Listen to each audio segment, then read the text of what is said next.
Are you working? What kind of work do you do?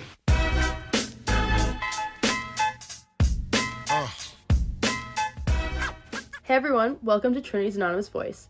I'm Jill, and today we're going to be diving into the fascinating and chaotic world of YikYak at Trinity. This app has become a huge part of campus life, capturing the pulse of our student body year after year. If you've ever scrolled through YikYak late at night, laughed at a viral post about Mather food, or even joined in on debates about the party scene or sports here, then this is the episode for you. YikYak's more than just an app for anonymous posts. It's a platform that brings our campus together, stirs up drama, and even creates a space for humor, inside jokes, and sometimes serious controversy. From memes to witty one-liners to heated discussions about campus, YikYak reflects everything that makes Trinity life unique, messy, and fun. Today, we'll be hearing from both freshmen and upperclassmen about their experiences on the app. We'll explore how YikYak serves as a hub for gossip, humor, and even cultural commentary on campus. Plus, we'll dive into the unforgettable stories, including how the app has evolved over time and how it continues to shape our community. So let's get into it.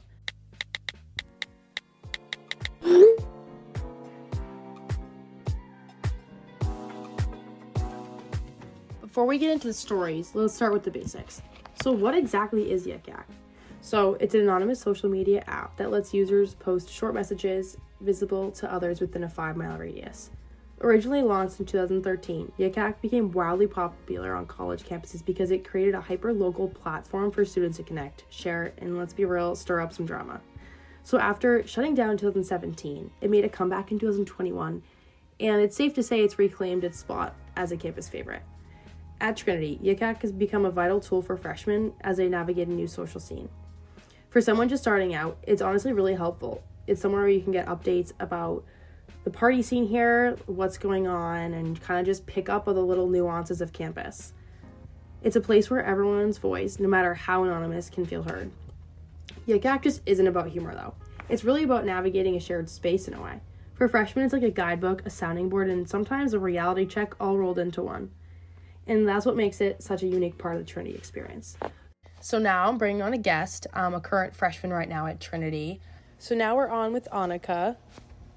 When did you first hear about YikYak and what made you start using it? I heard about YikYak before college because I heard about other people in college talking about it. And then once I got to college, I heard about other people in my grade using it, and I was like, I need to get on there and use it. Seems funny. What do you and your freshman peers typically use YikYak for? Typically use it to talk about current gossip, I guess, that's happening throughout the week. Funny things that happen in the dining hall, professors sometimes, funny events that have happened on campus. This year, any common topics or trends among the freshman class, specific to dorms or anything like that? Sometimes there's talk about dorms, if there's a problem with dorms, then a bunch of people will get on YikYak and say something about our complaints about the dorms. And sometimes there's talks about frats and different parties that occurred on campus and what happened at them. I mean, it's really just about the current events on campus.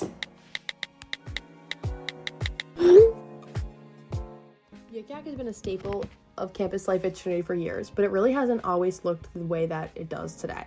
Back in earlier days, YikYak was a bit of a free-for-all, like the Wild West of anonymous posts with little to no moderation. People could pretty much post anything, including full first and last names, which often led to chaos and things that even led to real-world drama on campus. To really understand how much YikYak has evolved, I brought on my roommate Nina, who's a fifth-year student at Trinity.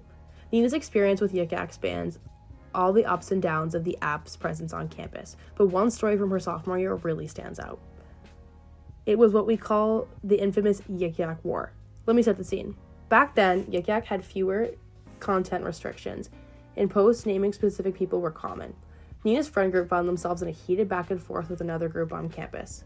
What started as lighthearted jabs quickly turned personal. People began calling each other out by name, and the tension from the app spilled into real-life interactions. Today, YikYak is a lot more moderated.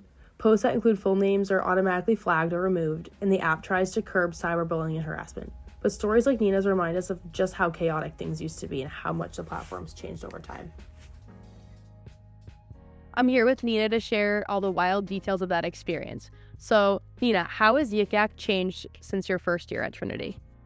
When I was a first year on YikYak, you were able to use first and last names, and now you can only use someone's first name, and if you use someone's like whole name, it gets taken down immediately.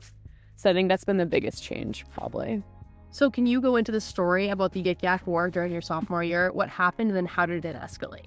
Yes, so some girls in our grade were yik-yakking about one of my roommates, saying that she smelled, and we didn't know who this was coming from, so our friend group started adding on to it because we thought it was someone we were friends with, and it kind of went crazy, and the whole YikYak page was all her name, first and last, saying that she smelled, saying that her voice sounded like she smoked 6 packs a day. People started saying mean things about the way her boyfriend looked. And then it turned into grouping us together as like the women's soccer team. So they were, what just happened to it? Oh, it's fine. It's still going. Okay, sorry. Oh, yeah. And saying that the soccer girls were obsessed with the football players, saying that, and then it turned into like a war between the soccer girls and one of the sororities on campus. So other people were chiming in on it. And the other party thought we were the ones yik-yakking about them, but it was actually some of our other friends coming to our defense. So it created situations that happened actually in person on campus with me personally. So yeah. That's crazy. That's so different than how it is now. So how do you feel about YikYak's moderation now compared to back then? And do you think this changes for the better? I think the change is definitely for the better. I think it was pretty crazy that you could call someone out by their first and last name, and so everyone would know exactly who you were talking about. And now, by it just being first names, I mean, you still can kind of know who it's about if you know the person, but I think it's a lot better just so like random people that aren't even involved in situations don't know your business. And I think there's been a lot more moderation of what people can yik-yak. Yeah. Awesome. Thank you so much, Nina. Sure. One of the most unique aspects of YikYak at Trinity is its humor. It's not just any humor, though.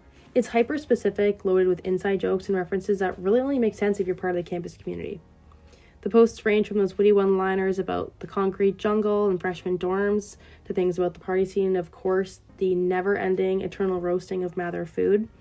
This has been literally an ongoing thing since I downloaded the app as a freshman. So if you've ever read a YikYak saying Mather chicken strikes again, or seen a joke about the campus drunk bus or campus pizza, you know exactly what I mean. So YikYak humor is kind of bonding in a way. These posts create a shared language that connects us as students. When you see a YikYak that perfectly sums up the frustration about classes or finals, you just kind of feel like you're not alone. In the sense, it's like, oh, someone gets it. I felt especially kind of that way as a freshman. And the platform makes you feel like less anonymous and it's like more communal. But this humor also comes with a catch. It can be exclusive. So if you're new to Trinity and don't know the lingo, posts about places like AD might leave you scratching your head. The Lexis of YikYak reflects not just Trinity culture, but even divides class years. For example, seniors might reference traditions or events that freshmen haven't even experienced yet, while freshmen are posting about their first impressions of dorm life. This evolving humor and campus-specific term language turns YikYak into a bulletin board. It's like a diary of our collective experiences at Trinity. While it's not always inclusive, it's a perfect snapshot of what makes our campus tick, both good, bad, and ridiculous. Thanks for tuning in to Trinity's Anonymous Voice. Today we uncovered how YikYak reflects student life and all its chaos, humor, and drama. Special thanks to our guests for sharing their stories and insights. Don't forget to check out YikYak if you haven't already, but remember, post responsibly.